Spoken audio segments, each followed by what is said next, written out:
Hey everybody, and welcome to the ACE Football Academy. Coach Hamilton, along with Coach Dunham, we are back for another fun episode. Coach, this episode really strikes home for me because I spend a lot of my time doing this. We're going to spend some time talking today about just private training, basically getting your child involved in private soccer lessons. You know, when you go out and you hire someone to meet and to work with your child to improve their skills. There is so many different sides of this. There's so many different ways to spin it. But it is an interesting question because we're starting to see it more and more and more in our game. And I think there's lots of different aspects to look at here. So, getting into that real quickly, when we're talking about private lessons, we're talking about training that you're doing away from your regular team. Now, you may have a teammate come with you. You may have 2 or 3 teammates come with you. But this is training that you're doing on your own or with a small group as a supplement to the regular team training that you're doing 2-3 nights a week, depending on your age. Yeah, and this is more specialized type of training. Like if you're a striker, you're working on Correct. different finishing techniques. If you're a center mid, you're working on first touch and quick distribution type of stuff. If you're a goalkeeper, you're doing more technique, reaction, diving, hands, more specialized and the more specific type stuff that's not very team oriented. Correct. And really getting those reps, the repetition, and getting that body sequence, getting familiarized with different body movements, different positionings, different techniques, and really mastering certain aspects of your game. And a lot of this, the personal training, private training, whatever you want to call it, is subjective. People see it in different points of view. You and I differ in different areas as well. And so we're going to give some information here to think about before you make that decision. Maybe some questions to ask yourself as a parent, and depending on the age of the kid, maybe that kid has some questions to ask themselves about, is this the right thing to do? Yeah, absolutely. And that last thing you said is so important to me, and we're going to circle back to that in a little bit. But the fact is that private training really for any sport, but soccer in general, I think is really a hot thing right now. People want to be working. They want that one-on-one time with a coach, or that they want that 2-on-1 time with a coach, as you said, to develop a specific skill. But looking at some of the drawbacks to personal training, and again, this is something that I do 4 nights a week with different players. And so it is something that I'm very passionate about. But there are some drawbacks. There can be some drawbacks. The biggest one, depending on who you're working with, it can be really expensive. I mean, Absolutely. you're looking at paying some coaches, some trainers, hundreds of dollars a session. Easily. Yep. To, are you going once a week or are you going twice a week? So again, you're looking at pouring money into this side of soccer. And that's going to be dependent on their years of coaching, their license level, Correct. and the name that they've made for themselves. I mean, you and I know coaches who travel the state or the region, and they're charging massive amounts of dollars because they made a name for themselves over certain years of time. So next thing you got to ask yourself, is that kind of money for that person really going to be beneficial for my kid? Another drawback is just, you, as we've talked about, you run that risk of burnout. You run that risk of overtraining, and now all of a sudden, my sophomore in high school, who I have put through personal training as a 7th grader, 8th grader, 9th grader, 10th grader, they decide, I'm kind of done. I don't really want to do this anymore. Mm-hmm. And now, as a parent, you're sitting there going, oh, well, what am I doing? What do I do now? So just that risk of burnout, that risk of potential overtraining, and we, in a previous episode, talked about how extended amount of training times can raise that risk of injury. So those are some things you got to be careful about when it comes to private lessons. Let's talk about that burnout here as a parent. If let's say you've had 3 lessons so far, and your kid gets in the car and he says, "I'm done with this." The first thing that should be coming in your mind is, okay, what's this really about? Did the coach get on him today? Is he getting overworked? You've got to make a decision. You've got to know your child and say, is he really just not enjoying the sessions? Is he not learning from the sessions? Because if you keep forcing them into it, because you put money into it and you're going to get something Right. out of it one way or another, we have to take a step back and take a look at the picture. What's really causing the frustration or the burnout? And that's when you sit down and have a conversation with your child before pressing them to move on anyway. And the potential for overtraining. This is a huge one. We've talked about this before. Your kid is in soccer season. He's also playing on the track team. And now you're signing him up for personal training. So 7 days a week, he's got practices, he's got games, sometimes he's got games multiple days or multiple times on one day. Now you're talking about injuries. Now you're talking about fatiguing them. And now he's going to start playing games and he's not performing to the higher level. And that extra work is, bringing down his performance in those games. And that's going to be another problem in those extra sessions. Absolutely. That's kind of the red side, the bad side of things. We know that there's another side to that coin. There are massive benefits to involving your child in these private trainings. Things like, what we do it for, the improved technique. Yep. Soccer is a hard game to play. And that's really why you're doing private trainings, is the technique. Yeah. And you mentioned earlier goalkeepers. Goalkeepers always jump out at me when it comes to this private training. But even strikers, even defenders, things like that. But, as coaches and coaches that are listening, how hard it is to do everything in a session. And we say all the time, I've had multiple conversations with multiple coaches, and I really feel like we're doing a disservice to our goalkeepers. Because True. Because we don't do, and I try to be mindful of that. But if you want to improve your technique, private training does that. Absolutely. There's no question about it. And the only downside is the age of the kid. If you're putting a 6-year-old in a private training for, let's just say, goalkeeper, because we're on that topic, what are you expecting to happen there? They may love playing goalkeeper. They may come home from school every day, say, "Hey, come out and play soccer with me. Come out and play soccer with me." But at 6 years old, that's what they should be doing. Get them outside and playing soccer. And I'm not saying don't do the private trainings. It's that fine line of finding that balance in their life of not going too much, but not going too little, but not burning them out, but keeping that love for the game. Yeah. And again, you are going to see some enhanced physical fitness when you're doing these trainings. You hope to see not only the technique, but you also hope to see that physical fitness part of it improve on the field as well, and improve on the pitch as well. Also develops that work ethic. Hey, Yeah, definitely. If a kid's willing to do this, then clearly there's some good hard work ethic in that athlete. One thing I want to add to the positives and the negatives to this is finding the right coach that works for your kid. You and I have different coaching styles. Very much. If we're got 5 kids, 2 kids may like working with me, 3 kids may like working with you, and that's not something we take personal. That's just reality of life. We work better with different people. So if you've gone through 1 or 2 sessions and it doesn't appear that they're getting improvement or their success or they're enjoying those sessions, there's nothing wrong with telling that guy, "Hey, I just don't think this is working out. We're going to try another coach down the road." And there's actually nothing wrong with that. Just be honest. Yep. And if that person gets mad, you're making the right decision. Absolutely, yeah.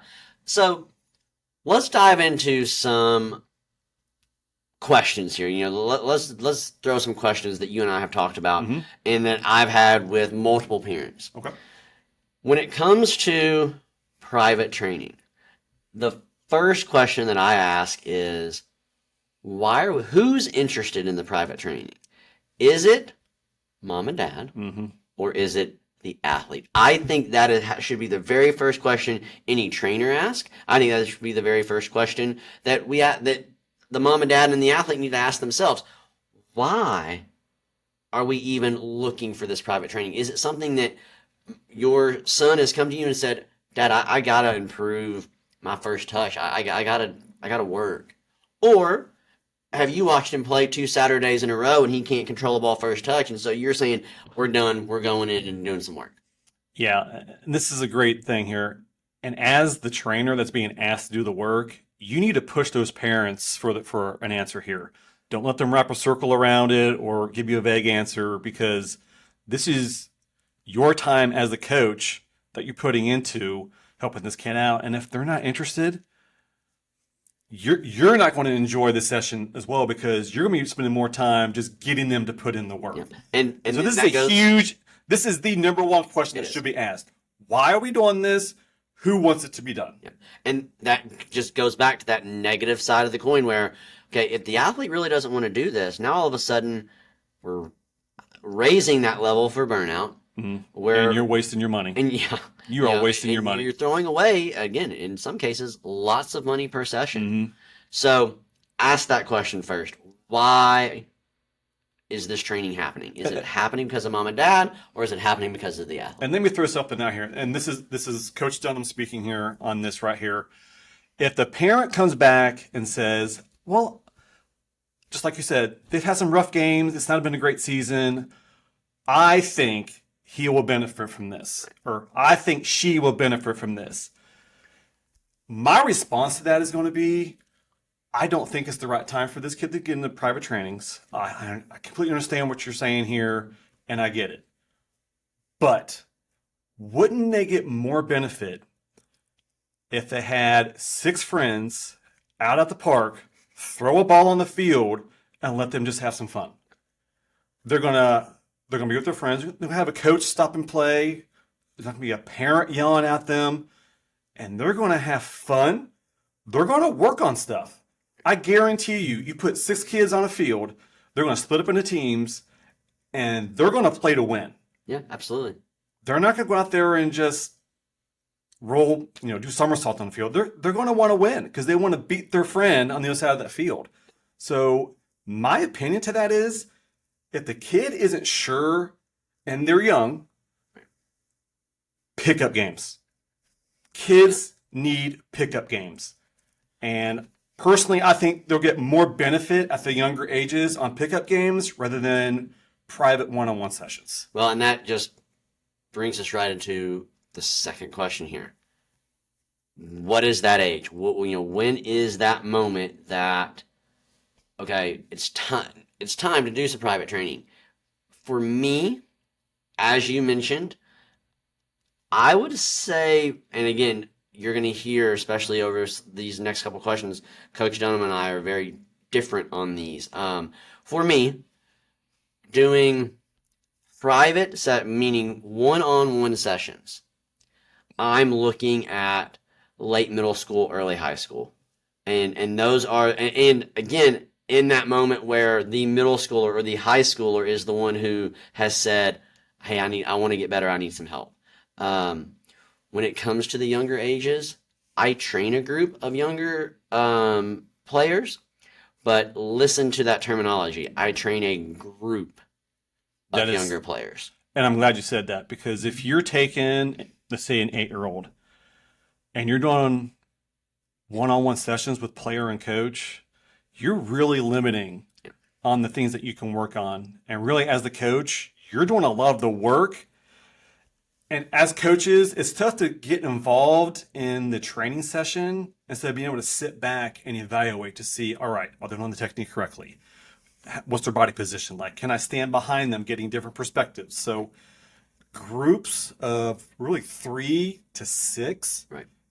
in the 8 to 11 year age, again, that goes along those pickup games type of situation where if you're working in groups, you can get a lot more things done there. Well, and like you said, guess what I train a group of six, um, getting ready to exit academy age players. So we're talking 8, 9 year olds, and we run some technical drills, things like that to start. But after about 20, 25 minutes of practice or of training, guess what they want to do?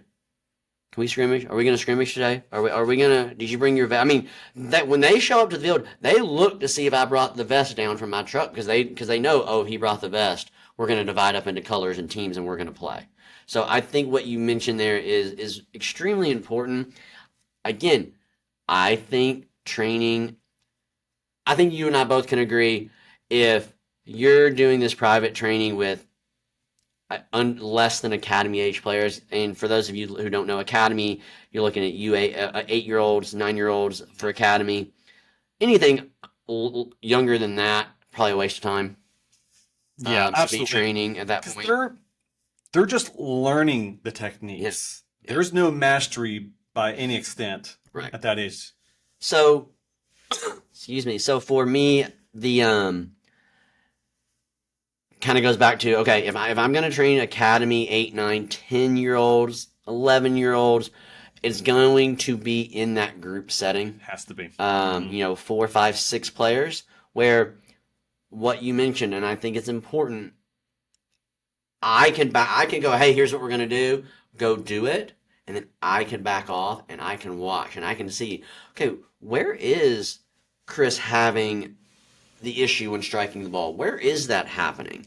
And when you're in those one-on-one sessions, sometimes that's really hard to pick up on Yeah. because now you're having to play the ball. You're having to be the passer. You're having to be the picture taker. You're having to be the recorder. So it gets harder in the 1v1 sessions.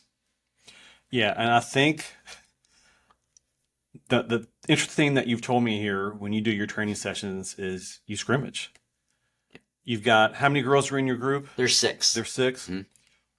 And parents are paying you to throw kids on a field and scrimmage. And I'm not saying there's anything wrong with Right. getting groups together because there's a coach there, but imagine if every other week you texted your daughter's or son's friends, said, hey, would everybody want to meet at the park at 3 o'clock on Sunday? Throw a ball in the field, parents can talk and grill out, and just let the kids do their thing. I promise you, if they love the game, they will scrimmage for an hour straight, nonstop. And the benefit of that, there's creativity, there's love of the game. They're going to try new things, and there's going to be no one barking at them. Yeah. They're going to love, and there may be times. This is what I want people to realize: is once they do it once or twice, they're going to start asking you, "Hey, we're going to do a pickup game this weekend. Can we do another grill out this weekend at the park?" And they're going to want to. The more they play, the more repetitions they have. I don't know what you did growing up, but I was always at my neighbor's house, and they had a full-size goal in the yard. We would invite buddies over, and we would just do nonsense. We work on crosses. We play 2v2, or we do penalty kicks. We'd be out there for hours doing it. The benefit is you just can't put a price on it. Absolutely. No, and I completely agree. And again, it's why I spend some of that private training time with that group Hmm. scrimmaging Yep. because that's where the benefit is. Right. Um, Next question that we're going to kind of look at here is okay, so let's say we have a freshman in high school. They just made the JV team.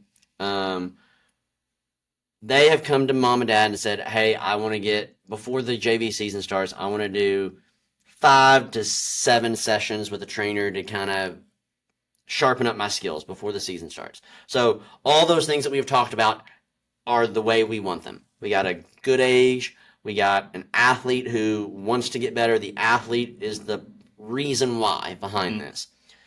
Then you kind of have to look and see, okay, Well, and to drive on to that point, they're at that age where one, they're thinking about soccer after high school. They're realizing one, I have the talent, I have the love for the game, I'm on the right teams, but maybe they're on the bench or maybe they're a substitute. maybe they are playing the wing and believe that they should be a striker or wherever it may be. And so now they're realizing, all right, I need to start thinking about my future a little bit and where I want to be my senior year of high school. Well, and going along with that, it also, we mentioned that age 13, 14. It also gets into that time where, not only in soccer, but in other, where you start to see some specialization in positions. Okay, it's pretty clear that I'm going to be the striker, or it's pretty clear that I'm going to be the center back. Right. Also, it is that age where hopefully by 13 years old, they have played basketball and baseball and soccer and whatever else they played. And now they're kind of switching into that gear where, hey, I've done all these other things, but soccer is kind of where my heart is, and soccer is kind of where I want to focus. So we have that instance. Now it's time to pick a trainer, and I think this is so important. I think there's a lot to be said for finding a trainer who has actually seen you play, or who is willing to come see you play, because it's easy for me to go to you and say, hey, I need to work on my striking. Okay, well, there's a lot that goes into striking. Where are you struggling? And maybe as an athlete, I can pinpoint that, but at 13 years old, I probably can't. Well, the other thing you got to understand, and this is a great point here, what do you mean you're striking? Right. Is your team get it to the corners and cross it? Is your team working through the middle and find slots in the middle? Are you over the? I mean, so much. The trainer has no idea what you mean by striking. Out of the air, volleys, turn and shoot. I mean, there's different body positions they got to think about here too. So yes, seeing you play it'd be a massive advantage for that trainer to help out. And so one of the things that I do, again, as a trainer, is in that first session, we kind of break soccer down into goalkeeping, attacking, defending, technical, tactical. Those are the kind of, that's basically what soccer is. Mm-hmm. For most of my trainees, I take out goalkeeping because they don't play goalkeeper. But in that first session, one-on-one session, I put them through the paces at all 4 of those sections of soccer. And I do no coaching. I sit, I take notes, and I watch. Mm-hmm. I say, hey, here's what you're going to do. And I take notes. And then I make sure, hey, get me your soccer schedule. Because I think, as you mentioned earlier, maybe my coaching style is not going to work with this player. Or maybe what this player needs isn't my expertise. And you have to find a trainer who's willing to admit that and who's willing to say, hey, look, Chris needs help on receiving a ball, from the corner and first touching into the goal. And I've played defender all my life. That's not my expertise. But I know a guy, and passing that on. So really do your homework on the trainer that you're going to hire. Absolutely. Huge point there. The next thing we're going to look into on your training sessions is, do you prefer one-on-ones? And again, we're talking about early high school, late middle school time frame, or maybe higher levels of high school. Yeah, absolutely. Small groups or one-on-one. Now, realize that the one-on-ones are going to be pretty limited in some things that you can actually work on. And that also depends on what you want to work on. Like, if you're just working on striker stuff, you can do one-on-one stuff with a guy just serving you passes or serving you crosses. If you're looking at, hey, I'm a center mid or an outside mid, and I need to work on distribution or different types of crosses or different type of field vision type stuff, you're going to need a group that's going to be able to help you with that. So a lot of things to take into effect of what you need for that training to be successful. Yeah, and those are all fantastic points. And the bottom line is if you're doing a one-on-one training, again, there are some exceptions, but most one-on-one trainings are going to be very technical based. Absolutely. And that's nobody's fault. That's nobody's fault. That's just the way it's going to have to be. But as we talked about in the beginning, one of the main things of the pros is improved technique. Absolutely. Yep. So, and that's kind of the take home here. If you're doing that, it's not to make them a better soccer player, it's to master those techniques. Absolutely. So there are pros and again, we could break down pros and cons of training one on one and training with a group. There are sides of both sides of that thing, but I love the point you make where what are you looking for? Mm-hmm. Are you looking to improve your overall all around game? Then you could do a one on one session and just focus on the technical footwork type things. Or are you looking, you said, I'm not center mid and I need to work on scanning over my shoulder or uh, turning versus, things like that. Then, you know, I need 4 or 5 people there Yeah. to run those type Mm-hmm. of game like Yeah. situations. And Uh, that's the important thing there. Game like. You're not going to get in a 1v1 or a one-on-one on a one-on-one session. That's strictly technique. Small groups, maybe not full speed, but a game like, you're going to get that better situational awareness there in those situations. yeah, so last thing here that I think is important, and it's something that I didn't do early on. It's something that I am trying to do a better job of as we move forward. But are your trainer and your actual coach working together? Are they communicating? Mm-hmm. Are they saying, "Hey, here's what Sally needs to work on"? Here's game film from last weekend, or here's this and this and this. Are they at least communicating about the athlete's gameplay? Or are they two separate entities and the trainer's doing one thing and the coach is asking for another? Because then you get confusion, you get the athlete upsetting the coach but making the trainer happy, or upsetting the trainer but making the coach happy. And so you just have to have that a theme of this podcast, it feels like. You just have to have that communication there between the athlete, between the coach, and the trainer.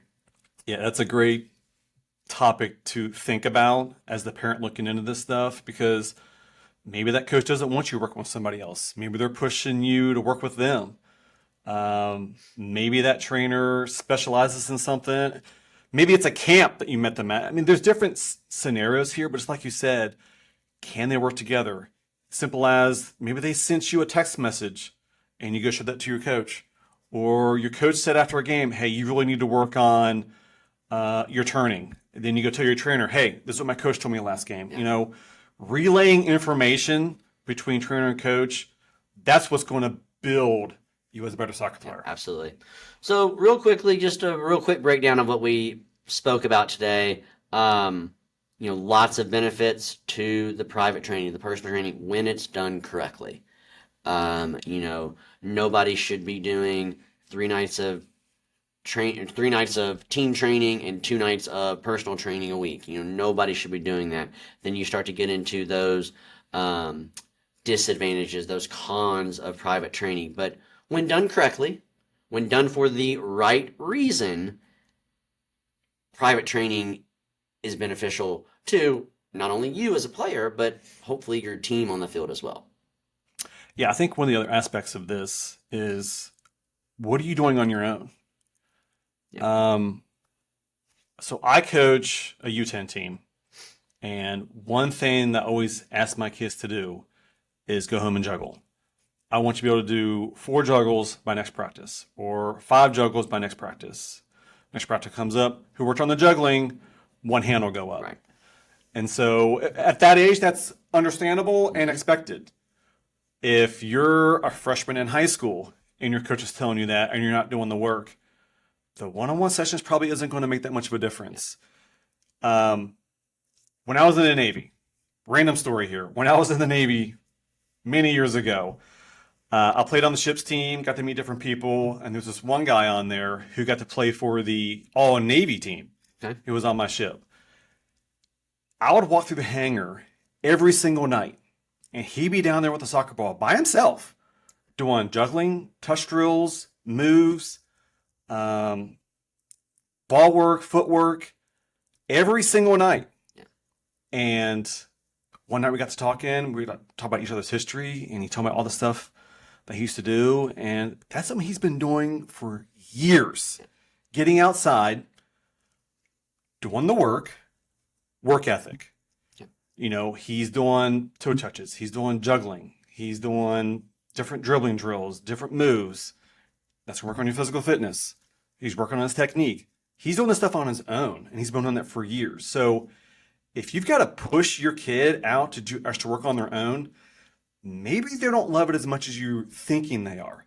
Maybe they don't want to do that extra work. And depending on their age, maybe you got to have that discussion if it's worth putting that money into it, because who wants to waste $50 an hour or $100 an hour, whatever it may be, on somebody that may not love the game as much as you want them to? Well, and I think that's so important. And I think that just takes us back to that question of who is wanting the training. Yes. Hey, Chris is in the yard every night juggling and, doing step overs against the ghost man and, doing all these things. And he has come to me and said, hey, I want to work with somebody. Okay, boom, done. Because the kids are clearly already working on their own. That's a light bulb moment Yeah. in that kid's head. And now they're saying to you, hey, I need some extra help. Then I think that is the prime time to find the right trainer for your kid. Well, let me ask you a random question that we didn't discuss off topic. When you were growing up, did you ever have private training sessions? I did not. No, never. Neither did I. Never. Neither did I. And it wasn't that it wasn't available. Right. I mean, I think we both played select growing up. I was on a pretty large club. I was on their B team for most of my career. Training stuff was available, but the amount of work that I did on my own was where I got the benefit. And I'll be honest, the work part of it, I don't know if I worked, but what I did was what you talked about earlier. We had buddies over, and we were playing in the Pickup yard. games. Um, It could be a stupid game that you make up. Yep. Anything you're doing with a ball, it's going to do something for you. Yeah, absolutely. Thanks for being here today, guys. A great topic, a real interesting topic that we could spend a lot more time on if we wanted to. But just, do your homework with this private training things. It can be massively beneficial when you do it the right way, at the right time, for the right reasons. Thanks for listening. This has been the A.C.E Football Academy.